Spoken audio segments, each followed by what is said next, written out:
अभी ईरान के दौरे पे था। आपको पता है कि आजकल मसरूफियात कितनी है। अपना मुल्क तो अल्हम्दुलिल्लाह चल गया, अब तो क्या भाई हम दूसरों का मुल्क भी चला रहे हैं। ईरान तो मैं जाता रहता हूँ रेगुलर। अच्छा, यस। अच्छा, नहीं मैं बहैसियत वज़ीर आज़म साल में एक मरतबा चाइना, ईरान और अमेरिका जरूर जाता हूँ। वहाँ प्रेस कॉन्फ्रेंस में ज्यादा इंटरेस्ट लिया या मुमासलत में आपने ज्यादा इंटरेस्ट लिया था? गए क्यों थे वहाँ? किसने भेजा था आपको? देखें, एक खुफिया मिशन था। आपको पता है, आपके इल्म में नहीं होगा कि अमेरिका ईरान की जंग चल रही है, तो उसी सिलसिले में कुछ उन्होंने नए सूट लॉन्च किए थे। भाई क्या बातें करते हैं आप, भाई अमन की कोशिशों में पाकिस्तान पहल कर रहा है। दुनिया खामोश बैठी थी, जंग चल रही थी, और तब बड़े बड़े अखबारों की हेडलाइन ही आई कि Pakistan is calling for piece. तो हमने वो कदम उठाया। अल्हम्दुलिल्लाह आज जंग बंदी हो चुकी है, बस 1-2 किलो यूरेनियम का रफड़ा जो है वो फंसा हुआ है। ये ट्रम्प भाई के कान में जाके आप क्या ऐसी बात करते हैं कि वो आपको सबसे आगे रखते हैं, इंटरनेशनल मीडिया में आपकी तारीफ करते हैं?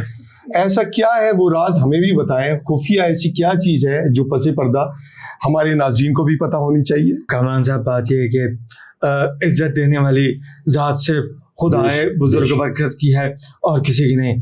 और जिल्लत जो है वो इंसान अपने टैलेंट से हासिल करता है। मैं ट्रम्प साहब से जब भी मिलता हूँ तो मैं उनके कान में सिर्फ ये कहता हूँ कि गुजारिश है आपसे, बम्बल पुश्तियाँ अवॉइड करें। उस पर वो बड़ा हंसते हैं, बड़ा महसूस होते हैं, और उसके बाद फिर मतलब देखें, मेरा मजाक उड़ाएगा कि मैं वो वजीर आज़म हूँ जिसे ट्रम्प ने बोला खड़े हो जाएं ज़रा, और मैं खड़ा हो गया। तो उनके इशारों पे तो पुतिन भी खड़ा होता है, मोदी तो खड़ा नहीं हो सकता, वो सबको ही पता है, कुछ हकीमी मामला हैं बहरहाल।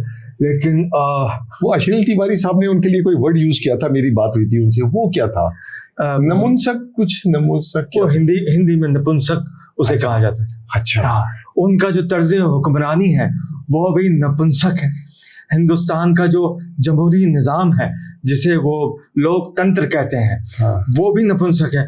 और अल्हम्दुलिल्लाह वो जो शख्सियत हैं वो तो खुद अपने आप में नपुंसक हैं। और हिंदुस्तान को तो इंशाल्लाह ये जो बकवास चल रही है कि भाई जी के ऑपरेशन सिंदूर 2.0 करेंगे, तो बेटा ये मेरी दाढ़ी है, मैं अवाम को बता रहा हूँ, ऑपरेशन 2 हुआ ना तो ऑपरेशन सुहागरात 2.2 भी हम करेंगे। हमने 5 तैयारे गिराए थे, आपने जाके डोनाल्ड ट्रम्प के कान में क्या कहा कि उसने 8 कर दिए, 8 से फिर 11 कर दिए?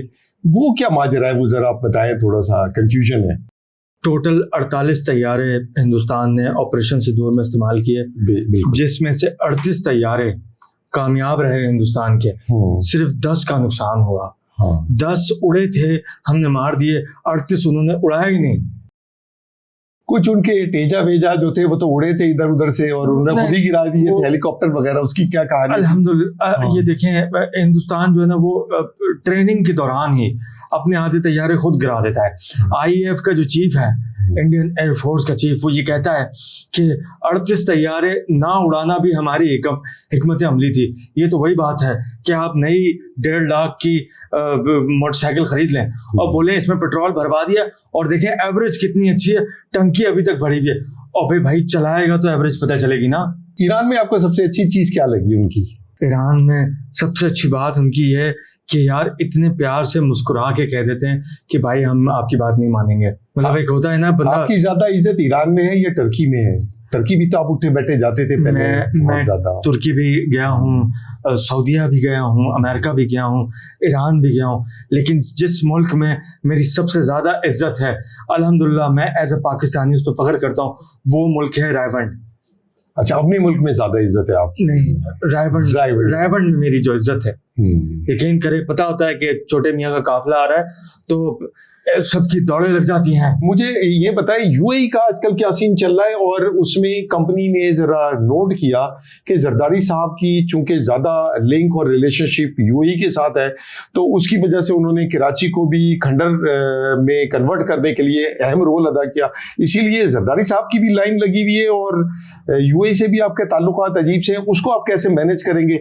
क्या वहां भी आप वो ब्रश लेके जाएंगे और पॉलिश लेके जाएंगे? यूएई में कैसे उसको करेंगे? आप एक्सपर्ट है इसके। थोड़ा सा आपका थोड़ा ज़्यादा टाइम लूँगा इस पूरे को समझाने में, लेकिन बात यह है कि यूएई जो है उसकी वजह से कराची पोर्ट इस्टेब्लिश नहीं हो सका कि भाई गवादर भी इस्टेब्लिश नहीं हो सका, जी, तेहरान का बंदर अब्बास भी इस्टेब्लिश नहीं हो और अफगानिस्तान में भी उन्होंने काफी सका। ठीक है, BLA वगैरह को डेवलप कराने में अहम रोल अदा किया। अफगानिस्तान में जी इंटेलिजेंस इसराइल की है, जी फाइनेंशियल सपोर्ट हिंदुस्तान की है, जी और land opportunity Afghan government provide कर रही है। एक हो गया। जी यूएई में बैठ के पाकिस्तान के खिलाफ साजिशें रचना। अच्छा, ईरान का अमेरिका का मसला हो रहा है, आप अमेरिका को बेच दे रहे हैं, आपसे मुराद यूएई है, यस, तो ईरान ने आप ही के मुंह पे बम मारना है। ठीक है, तो इस पे पाकिस्तान पे गुस्सा निकालना आपका। तो ये बम्बल बुश्तियां बड़े जमाने से चल रही थी, और आपने कहा है बुरुश लेके जाना है, मैंने पेंचर का किलो वाला बुरुश लेके जाना है। जब ट्यूब को रगड़ते हैं, change of strategy, strategic changes, आखिरी दफा जब उसको करते हैं ना कि वो मिट जाए, मैंने वो वाला बुरुश लेके जाना है। हमारी अल्लाह उन्हें जन्नत, दुनिया में भी जन्नत दे और आगे भी जन्नत दे। MBS से जो मेरी बात हो रही है सऊदी अरब के, मैंने कहा भाईजान ये $2 बिलियन मांग रहे हैं। उसने कहा ये $3 बिलियन पकड़ो, और जो लियारी है ना, लियारी का हाल यूएई जैसा होना चाहिए। 4000 होटल अल्हम्दुलिल्लाह यूएई के बंद हो चुके हैं। बुर्ज खलीफा में ईरान कह रहा है इतना बड़ा ऐसे करके छेद होगा, उसके बीच से शायद ड्रोन निकलेगा, वो दिन दूर नहीं है, और हम तमाशा बैठ के देखेंगे। यानी अब आपने जरदारी साहब जैसी शख्सियत जिसका यूएई में बिठा दी है, जिसका यूएई से कोई ताल्लुक या सरोकार है, वो तेल लेने जाए। अब आप सिटीजनशिप नहीं देंगे किसी भी यूएई के बाशिंदे को। किस बात पाकिस्तान की नहीं। देखें भाई, बात ये, अब स्टोरी चेंज हो चुकी है। जो मुल्क दिफा करना जानता है, पॉलिसी उसी की होगी।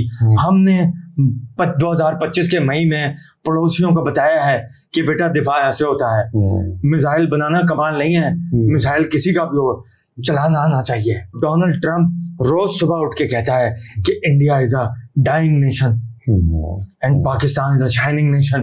तो ये आपकी भाई की शब रोज की मेहनत है। अगर डोनाल्ड ट्रंप ने यू टर्न ले लिया, फिर आप अपनी धोती कहाँ बचाएंगे? धोती से जिक्र आपने किया है, तो आपने सुना होगा धोती में 2 मोती, सुना है जी। पहला मोती है ट्रंप जी। और दूसरा मोती है भाईजान ताली मारे शी जिनपिंग चाइना का। फिर उधर जाके बैठ जाएंगे आप? बैठ चुके हैं ऑलरेडी। अभी J35 जब आएगा ना जी, तो इंडिया को जो लूज मोशन लगने हैं, वो रुकने का नाम नहीं लेंगे। यार वो अब जो तारीखी आपका जुमला था ना, वो समंदर को ओशन में और पहाड़ जैसी दोस्ती और महामालिया जैसे रिलेशनशिप, और वो चाइना में क्या क्या था, वो पाकिस्तान और चीन की दोस्ती कार्यक्रम से ज्यादा मजबूत है। असल डायलॉग ये था जी। मैं चाइना गया, वहाँ किसी खबीस ने मुझे मैंगो लस्सी पिला दी। इसका बेड़ागार को मतलब कड़ी वाला जो दही है उसमें चौसा कौन डाल रहा है? हाँ, ये बात तो है। वो अजीब मेरे अंदर 2 जायके मिक्स हो गए। तो मैं समंदर से निकल के पहाड़, तो मोटरवे, तो दरिया, तो पता नहीं किधर गया। तो ओ शुक्र है कि वो लैंग्वेज इतनी फंबल हुई कि वो थोड़ी थोड़ी चाइनीज ही लगने लगी। तो उधर चीनियों ने भी मुझे थोड़े से क्लैप दे दी थी।